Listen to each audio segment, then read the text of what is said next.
احتجاج کیوں کر رہے ہیں، انہیں روکا کیوں جا رہا ہے؟ انہوں نے کہا تو پہلے آ جاتے۔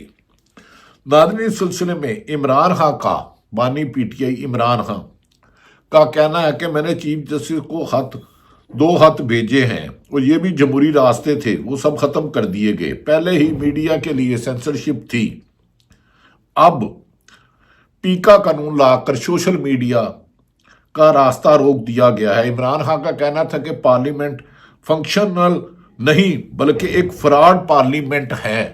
بانی P T I Imran Khan کا جو آج ٹویٹر پہ بیان چلا ہے، انہوں نے کہا اس پارلیمنٹ کے ذریعے سے عہدوں پر آنے والے صدر وزیر اعظم اور وزراء جعلی ہیں، اور یہی پاکستان کی عوام کی 25 کروڑ کی اکثریت کہہ رہی ہے کہ مینڈیٹ چوری کیا گیا، جعلی وزیر جعلی ہے۔ اس پارلیمنٹ سے کوئی امید نہیں، حکومت اس پارلیمنٹ سے کوئی امید نہ رکھے، حکومت کے پاس اختیار نہیں تھا، لیکن اس کے باوجود ہم نے مذاکرات کا راستہ بنایا۔ عمران خان نے کہا کہ ہمیں پتا تھا کہ 8 فروری کو مینڈیٹ چوری کیا گیا، لیکن ہم نے اس میں مینڈیٹ چوری کا شک نہیں رکھی، ہم نے کہا 9 مئی اور 8 فروری کو لا لے۔ لیکن یہ حکومت ٹائم ویسٹ کر رہی تھی، انہیں پتا تھا کہ جب بھی مذاکرات ہوئے تو چوری کے مال سمیت پکڑا جائے گا، یعنی کہ فارم 47 جعلی فارم ہے اور یہ گرفتار ہو جائیں گے۔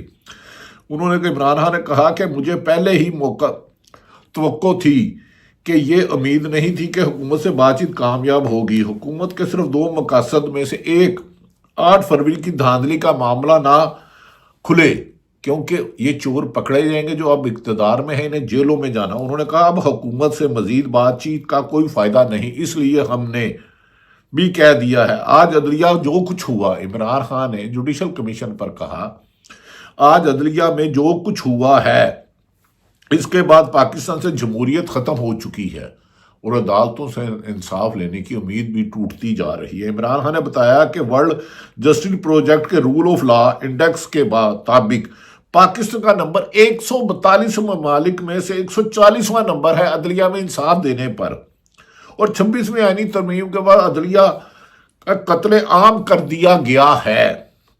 عمران خان نے صحافیوں کے سامنے چیف جسٹس آف پاکستان کو کہا کہ جسٹس یحییٰ افریدی سے کہنا چاہتا ہوں کہ قوم آپ کو دیکھ رہی ہے۔ چیف جسٹس پاکستان کو قانون اور انصاف کے ساتھ کھڑا ہونے کی ضرورت ہے۔ عمران خان نے کہا کہ اس وقت منافقت کی جمہوریت اور تنقید کو غداری بنا دیا جاتا ہے۔ میڈیا پر کنٹرول ہے اور پی ٹی آئی کو جلسے اور احتجاج کرنے کی اجازت نہیں، اور میڈیا بھی کنٹرول ہے۔ اس کے علاوہ عمران خان سوابی میں جلسے میں شرکت کرنے والے کارکنوں کا شکریہ ادا کیا اور پنجاب بھر میں احتجاج کرنے والوں کو بھی انہوں نے اپریسیشن دی۔ ناظرین، اس کے علاوہ اڈیالہ جیل کے باہر عمران خان کی بہن علیمہ خان نے گفتگو کرتے ہوئے کہا کہ عمران خان کا کہنا کہ آرمی چیف کو تیسرا خط بھی لکھیں گے، اور توقع ہے کہ اگلے ماہ یورپ اور امریکہ اور دیگر ممالک سے انسانی حقوق کی خلاف ورزیوں پر ایک بہت بڑا ڈیلیگیشن IMF کا آلریڈی ادھر آ چکا ہے۔ وہ 29 اداروں سے ملاقات کرے گا۔ پاکستان میں انسانی حقوق کی خلاف ورزیاں، عدلیہ پر قبضے کی کوشش اور جمہوریت پر قدغن کے بارے میں اپنی رپورٹس بھیجے گا، اور اس کے نتائج خطرناک ہو سکتے ہیں حکومت کی ہٹ درمی اور قانون کو نہ ماننے پر۔ اسی لیے علیمہ خان نے کہا کہ عمران خان تیسرا خط بھی لکھا ہے، اور وہ آئندہ ہفتے آرمی چیف کو تیسرا خط لکھیں گے، اور یہ تمام کھلے خطوط ہیں، تاکہ عوام ان کو پڑھ سکے، کیونکہ عمران خان کیا یاد رکھے گا، پاکستان میڈیا نہ ان کا بیان سناتا ہے نہ ان کی تقریر دکھاتا ہے، اس لیے ان کا میں بیان آپ کو بتا رہا ہوں تاکہ عمران خان کا پیغام بھی پاکستانی عوام اور اوورسیز پاکستانی کو پہنچ سکے۔ عمران خان نے کہا کہ خطوط پہ عوام ان کو پڑھ سکے۔ علیمہ خان نے کہا کہ عمران خان چاہتے ہیں کہ اسٹیبلشمنٹ اور عدلیہ عوام کی خواہشات کے ساتھ جڑے تاکہ اداروں اور عوام کے درمیان خلیج کم ہو سکے۔ اس کے علاوہ علیمہ خان نے بتایا کہ عمران خان نے کبھی ڈیل نہیں کریں گے، وہ تمام کیسز کا پہلے کی طرح ڈٹ کر مقابلہ کریں گے۔ ناظرین، آج کے اس فیصلے کو جسٹس حامد علی خان، بیرسٹر ظفر علی، بیرسٹر گوہر علی ایک کالا قانون کہا ہے۔ انہوں نے کہا اس حکومت نے جس طرح عدلیہ کو فتح کرنے کی کوشش کی ہے، یہ پاکستان میں ڈکٹیٹر کے دوروں میں بھی، ادوار میں بھی اس طرح سیاسی جماعتوں کے لوگوں کو نہیں کیا گیا۔ یہ 26ویں ترمیم ہی غیر آئینی تھی۔ ہمارا ایک سادہ سا نقطہ تھا کہ فل کورٹ اس کیس کو سن لے، اس کے بعد آئینی ترمیم جو عدالت میں آئینی عدالت بنائی گئی ہے وہ بھی غیر آئینی ہے، کیونکہ جوڈیشل کمیشن میں نمبر گیم میں جائیں تو آپ کے پاس، حکومت کے پاس نمبر زیادہ ہے، کیونکہ ایک لا منسٹر کا بھی ان کا ہوتا ہے، وہ حکومت کا ہوتا ہے، ایک اٹارنی جنرل کا وہ بھی ووٹ ان کا ہے، پیپلز پارٹی کا ڈال لے وہ بھی ان کا ہے، نون کا ڈال لے وہ بھی لینا ہے۔ تو اس طریقے سے یہ دوسری طرف ناظرین حکومت کے لیے بری خبریں ہیں کہ آئندہ عمران خان نے پنجاب میں بھی جلسے کی تیاری کرنے کا حکم دے دیا گیا، اور پنجاب کی اہم تنظیمی عہدیداروں کو فارغ کیا جائے گا۔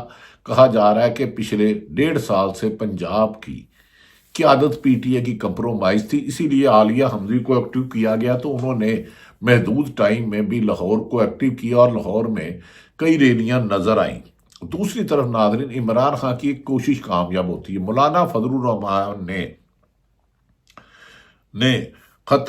آج مردان میں خطاب کرتے ہوئے کہا ہے کہ موجودہ حکومت جعلی ہے، فارم 47 کی ہے، فراڈ ہے، اس کو پاکستان کی عوام نہیں مانتی، یہ فوری طور پر نئے الیکشن کرائیں۔ مولانا فضل الرحمان نے کہا اگر عوام سڑکوں پر آئی تو حکومت نہیں رہے گی، جعلی پارلیمنٹ دھاندلی سے وجود میں آئی ہے، نہ اس کو ہم مانتے ہیں، نہ پاکستان کے تاجر مانتے ہیں، نہ وکلا مانتے ہیں، نہ سیاسی رہنما مانتے ہیں، اور صحافیوں بھی اس پر بے شمار رپورٹیں دے چکے ہیں۔ ناظرین یہ بھی امید کی جا رہی ہے کہ تحریک انصاف اور جمعیت علماء اسلام مولانا فضل الرحمان، عمران خان، محمود خان اچکزئی، حامد رضا، راجہ ناصر عباس اور دیگر مل کے ایک گرینڈ الائنس بنا کر حکومت کے خلاف تحریک چلائیں گے، جس سے حکومت کا بچنا مشکل ہی نہیں، ناممکن ہو جائے گا۔ دوسری طرف 8 فروری 2024 کو تو الیکشن میں ڈاکہ مارا گیا، لیکن 8 فروری 2025 کو جب عوام نے احتجاج کیا، پنجاب میں درجنوں چھاپے مارے گئے، چادر توڑی گئی، لوگوں کو گھر توڑا گیا، لاہور کے کچھ لوگوں کو اغوا کیا گیا، انہیں برہنہ کیا گیا، انہیں مارا گیا، توڑ پھوڑ کیا گیا۔ اس پر سلمان اکرم راجہ اور دیگر سیاسی قائدین نے سخت احتجاج کرتے ہوئے کہا ہے کہ موجودہ حکومت بکلاہٹ کا شکار ہے اور یہ خوف اور دہشت سے ملک کو کنٹرول کرنا چاہ رہے ہیں، لیکن ہم نہیں مانتے۔ ناظرین اس پر ہمارے دیگر رہنماؤں اور صحافی برادری نے بھی خاصا رد عمل ظاہر کیا ہے۔ منصور علی شاہ نے کہا، میں آج کے اس ویلاگ میں منصور علی شاہ کا کہوں گا کہ جو سرکاری افسر اختیارات سے تجاوز کر کے لوگوں پر زیادتی کرتے ہیں، ان کے لیے مجھے جسٹس منصور علی شاہ کا لفظ ہے خلف لفاظ نہیں ہوتے، گہرے معنی رکھتے ہیں۔ خلف بتاتا ہے کہ مشکل حالات کا سامنا کیسے کرنا ہے۔ سب مشکل حالات کا سامنا ہو تو حلف پڑھ لیا کریں۔ آپ پر دباؤ آئیں گے، لالچ دیا جائے گا، آپ نے جو حلف لیا اللہ کو حاضر ناظر جان کر لیا اور اسے توڑنا نہیں۔ تو جو سرکاری افسر لوگوں کو اغوا کرتے ہیں، کسی بھی جماعت کے لوگوں کو، رہنماؤں کو اغوا کرتے ہیں، وہ اپنا حلف توڑتے ہیں۔ ناظرین دوسری طرف حکومت آج کل جھوٹ کا بازار گرم کیے ہوئے ہے۔ میڈیا پر اربوں کروڑوں روپے کے اشتہارات، جعلی اشتہارات، عوام کے پیسوں سے کہتے ہیں کہ ہم نے معاشی ترقی کی طرف جا رہے ہیں، اور معاشی تباہی کر دی ہے۔ مہنگائی عمران خان کی نسبت 100 گنا زیادہ بڑھ چکی ہے، بجلی کی قیمت، گیس کی قیمت 1000 گنا بڑھ دی گئی ہے۔ ان حکومت کے معاشی دعوے وفاقی اور پنجاب حکومت کے فراڈ ہے۔ ناظرین عمران خان کے اب ان کا معاشی کر دیتے ہیں۔ جب عمران خان وزیر اعظم تھے تو اس وقت پٹرول کی قیمت 149 روپے 159 روپے پر لیٹر تھی۔ اب شہباز شریف کی حکومت میں 252 روپے ہو گیا ہے، یعنی کہ اس میں 100 روپے سے زیادہ اضافہ ہو گیا ہے۔ بجلی کی قیمت 16 روپے پر یونٹ تھی، اب کم و بیشتر بجلی کی قیمت شہباز شریف کے دور میں 68 روپے ہو گئی ہے، 16 سے 68 روپے 68۔ ڈالر 170 روپے تھا، اب 280 روپے کا پہنچ چکا ہے، 170 سے 280 روپے کا۔ چینی 70 روپے کلو تھی، اب 150 سے 160 روپے کلو پہنچ چکی ہے، دودھ 80 روپے تھا، اب 210 سے لے کے 250 روپے تک پہنچ چکا ہے اس حکومت میں۔ لیکن میڈیا پر اب کوئی مائک لے کے نہیں جاتا، کیونکہ میڈیا نے غلامی کی زنجیریں پہن لی ہیں، ہتھ کڑی لگا لی ہے۔ یہ حکومت کہتے ہیں ہم نے ملک کو معاشی مہنگائی کم ہوئی ہے، جبکہ مہنگائی کا موازنہ کر دیا ہے کئی گنا بڑا، لوگوں کی قوت خریدت ختم ہو گئی ہے، لوگ 3 وقت کی بجائے 1 وقت روٹی کھانے پر مجبور ہو گئے ہیں، گھر کا کرایہ دے دیں تو بجلی کا بل نہیں دیا جاتا، گیس کا بل نہیں دیا جاتا، گیس کا بل دے دیں تو کھانے پینے کے لیے آل دال روٹی چینی اکٹھا کرنا مشکل ہو چکا ہے۔ حکومت اس وقت IMF کا وفد آیا ہوا ہے، یورپی یونین کا وفد ہو کے گیا، 39 میعاد کو ملے گا، ملک میں وہ جو قانون پر زبردستی ترمیم کی جا رہی ہے، جج مسلط کیے جا رہے ہیں، اس کی بھی رپورٹ جا کے دیں گے۔ اگر IMF اور یورپی یونین کوئی پابندی لگا دیتا تو اس ملک میں تنخواہیں دینا مشکل ہو جائے گا۔ لہذا ہماری حکمرانوں سے گزارش ہے اور ان کو لانے والے طاقتور حکومت سے گزارش ہے کہ خدا کے لیے اس حکومت کو چوری کے مینڈیٹ کے سمیت اس کا وزن نہ اٹھائیں۔ اگر یہ عوام نے انہیں کامیاب نہیں کیا، نئے الیکشن کی طرف جائیں۔ پاکستان ہم سب کا ہے، پاکستان ہر ادارے کا ہے، چاہے وہ پولیٹیشین ہے، تاجر ہے، اسٹیبلشمنٹ ہے، عدلیہ ہے، صحافی ہے، مزدور ہے، کسان ہے، ڈاکٹر ہے، انجینئر ہے، ریڑھی بان ہے، یا کچھ بھی کرتا ہے۔ اس کو بہت زیادہ قربانیوں سے بنایا تھا، خدا کے لیے اس کو نہ کی بھیٹ نہ چڑھائے۔ یہ لوگوں کو اغوا کر کے، ناظرین ہمارے دوست، پیارے دوست، میرے بھائی کاشف عباسی ایئر میں آف دی ریکارڈ پروگرام کرتے تھے، آج انہیں پروگرام نہیں بیٹھے، ہماری اطلاع ہے کہ انہیں زبردستی بیٹھنے نہیں دیا گیا۔ صحافت پر قدغن لگا کر، صحافیوں کو او فیئر کرا کر، نوکریوں سے نکلوا کر تم سمجھتے ہو زیرو کو ہیرو بنا لو گے؟ میری صرف ایک گزارش ہے، آج پیر والے دن، گزشتہ روز پیر والے دن کاشف عباسی کو زبردستی ٹی وی پروگرام پر نہیں کرنے دیا گیا، ان کی جگہ ہمارے دوست پیارے ساتھی ہیروئک نے اس پروگرام میں بیٹھے۔ اس سے پہلے درجنوں صحافیوں کو گن پوائنٹ پہ نکلوایا گیا، دھمکیوں سے انہیں بے روزگار کیا گیا، ان کو جان سے مارنے کی کوشش کی گئی، اور اب بھی وہ یہ جاری ہے۔ عدلیہ بھی فتح کر لی، طاقتور آپ کے ساتھ ہیں، میڈیا کو بھی بے زبان کر دیا، سیاستدانوں کو، عمران خان کو 34 سال قید دے دی۔ کب تک یہ ظلم کرتے رہو گے؟ عوام اپنی جیت آپ کو نہیں دے رہی، اس کے لیے جدوجہد کر رہی ہے۔ یہی نشانی ہے کہ زندہ قوم اپنا حق لینے کے لیے جدوجہد کرتے رہتے ہیں۔ اور یاد رکھ لیں، اگر اس قوم نے جدوجہد جاری رکھی تو فتح اس قوم کی ہوگی، اور چوری کے مینڈیٹ والے جیلوں میں ہوں گے جنہوں نے بھی یہ کام غلط کیا ہے۔